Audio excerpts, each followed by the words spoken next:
एक स्थान पर 4 पंडित रहते थे। वह चारों विद्या अध्ययन के लिए कान्यकुब्ज गए। निरंतर 12 वर्षों तक विद्या अध्ययन करने के बाद वह चारों पंडित शास्त्रों में महान हो गए। विद्या अध्ययन करने के बाद उन चारों ने निर्णय लिया कि हम स्वदेश लौट जाएंगे। उसके बाद वह चारों एक मार्ग पर सीधा चलने लगे। कुछ देर चलने के बाद वह मार्ग 2 मार्ग में बंट गया। मार्ग को 2 हिस्सों में फंटता देख वह कोई निश्चय नहीं ले पाए और वह वहीं रुक गए।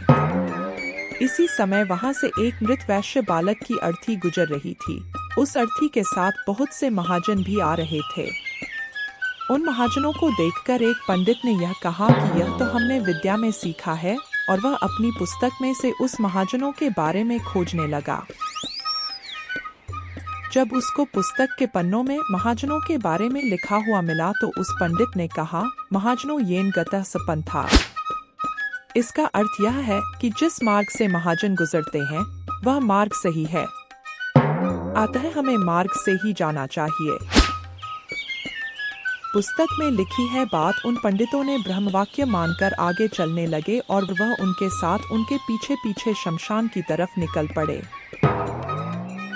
जब वे चारों पंडित श्मशान में पहुंचे तो शमशान में एक गधा खड़ा हुआ था।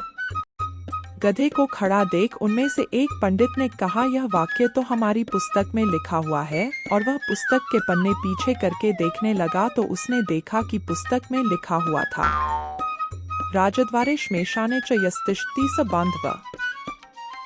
इसका अर्थ यह होता है कि श्मशान और राजा के द्वार में जो खड़ा होता है वह अपना भ्राता होता है। यह पढ़कर वे चारों पंडित उस गधे के पास गए और उसको गले लगाने लगे और उस गधे के पैर दबाने लगे, क्योंकि वह उनको अपना भाई लग रहा था जो कि उन्होंने पुस्तक में पढ़ा था, और पुस्तक में पढ़े हुए वाक्य उनको ब्रह्मा जी के वाक्य लग रहे थे। इतनी देर में वहां से एक ऊंट गुजरा। ऊंट को देखकर वह चारों पंडित दंग रह गए, क्योंकि वह चारों पंडित ने 12 वर्ष सिर्फ पुस्तक पढ़ी और विद्यालय के चारों तरफ ऊंची दीवार होने के कारण उन्होंने विद्यालय के बाहर कुछ नहीं देखा। ऊंट उन चारों को देखकर वहां से भागने लगा। ऊंट को भागते देख उन चारों पंडित में से एक पंडित ने बोला, यह तो हमारे पुस्तक में लिखा हुआ है, और उसे यह व्याख्यान याद आ गया, धर्मस्य त्वरिता गतिया। इसका अर्थ यह होता है कि धर्म की गति में बड़ा वेग होता है, और उन्हें निश्चय हो गया कि वेग से जाने वाली यह वस्तु अवश्य ही धर्म है। उसी समय एक पंडित को याद आया, इष्टिन धर्मेण योजित, अर्थात धर्म का सायोग इष्ट से करा देना चाहिए। उन चारों को इष्ट शमशान में मिला।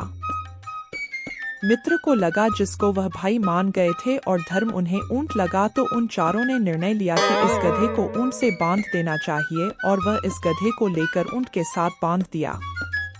वह गधा एक धोबी का था और धोबी ने उन्हें देख लिया। वह उनकी तरफ तेजी से भाग कर आ रहा था। धोबी को अपनी तरफ आते देख चारों पंडित डर गए और वहां से भाग गए। भागते भागते चारों पंडित एक नदी के पास पहुंच गए। नदी में एक बड़ा पलाश का पता तैरते हुए उनकी तरफ आ रहा था। उसको देख एक पंडित को लगा कि यह वर्णन हमारी पुस्तक में लिखा हुआ है, और वह पुस्तक पढ़ने लगा, आगमिष्यति यत्पत्रं तदस्मास्तार्यष्यति, अर्थात नदी से जो भी तैरता हुआ हमारी तरफ आए वही हमारा उद्धार करेगा। मूर्ख पंडित अपना उद्धार समझकर उस तलाश के पत्ते पर कूद पड़ा। पत्ता उसकी वजह से पानी में डूब गया और वह पंडित डूबने लगा। इसको देख एक पंडित पुस्तक में लिखा श्लोक लोग याद आ गया, सर्वनाशे समुत्पन्ने अर्धं त्यजति पंडिता, अर्थात संपूर्ण का नाश होने से अच्छा यह है कि हमें आधे को बचा लेना चाहिए, बाकी आधे का परित्याग कर देना चाहिए। वह उस डूबते हुए पंडित की शिखा को पकड़कर उसकी गर्दन धड़ से अलग कर देता है। उसका देह पानी में बहता हुआ चला जाता है और उसके हाथ में उसका धड़ रहता है, और वह चारों में से एक की मृत्यु हो जाती है। वह 3 ही पीछे बचते हैं। वह तीनों आगे बढ़ते हैं और एक गांव में पहुंच जाते हैं। गांव में पहुंचते ही उनको एक झोपड़ी में निवास के लिए ठहराया गया। जब उन तीनों को संध्या के वक्त भोजन परोसा गया तो उनमें से एक ने कहा, दीर्घसूत्री विनश्यति, अर्थात दीर्घ तंतु वाली वस्तु नष्ट हो जाती है और वहाँ भोजन का ग्रहण नहीं करता है। दूसरे को सबसे पहले रोटियां परोसी गई तो उसने कहा, अतिविस्तार विस्तीर्ण तद्भवेन चिरायुषम, अर्थात बड़ी और फैला हुआ खाना खाने से आयु कम होती है और वह भी खाना खाने से इनकार कर देता है। तीसरा पंडित को छिद्र वाली रोटिका दी गई तो उसने कहा, छिद्रेष्वनर्था बहुली भवंती, अर्थात छिद्र वाली वस्तुओं में खाने से अपशगुन होता है, इससे अनर्थ होता है। यह कहकर वह भी खाना नहीं खाता है और वह तीनों कोई ना कोई अनर्थ कहकर खाना नहीं खाते हैं। इससे उन तीनों पंडित की जगत में हंसाई हुई और वह भूखे ही रह गए।